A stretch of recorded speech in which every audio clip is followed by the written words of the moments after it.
আমরা মানুষের সামনে দাঁড়িয়ে বলেছি যে রক্ত মাখা অস্ত্র হাতে যত রক্ত আঁখি, শিশু পাঠ্য কাহিনীতে থাকে মুখ ঢাকি। ভাতৃহত্যার মধ্যে দিয়ে, রক্ত স্নানের মধ্যে দিয়ে, বিরোধী রাজনৈতিক নেতা কর্মীদের খুনের মধ্যে দিয়ে কোনোদিন কোনো প্রকৃত রাজনৈতিক পরিবর্তন আনা সম্ভব নয়।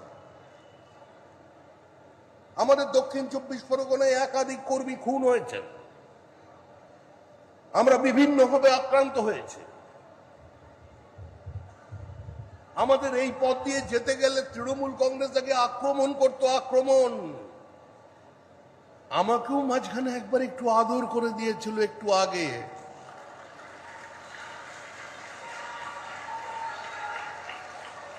আমি বুঝতে পারলাম না আমার অপরাধ কি। আমি তো জীবনে কোনোদিন কাউকে ব্যক্তিগত আক্রমণ করিনি।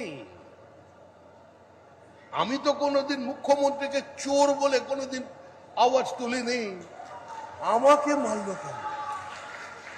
তাই আমি ভেবেছিলাম রাজনৈতিক সৌজন্য বজায় রেখে অন্তত এখানে আসবার পথে দু একটা ওই পরিবারের ছবি দেখতে পাবো, ছবি।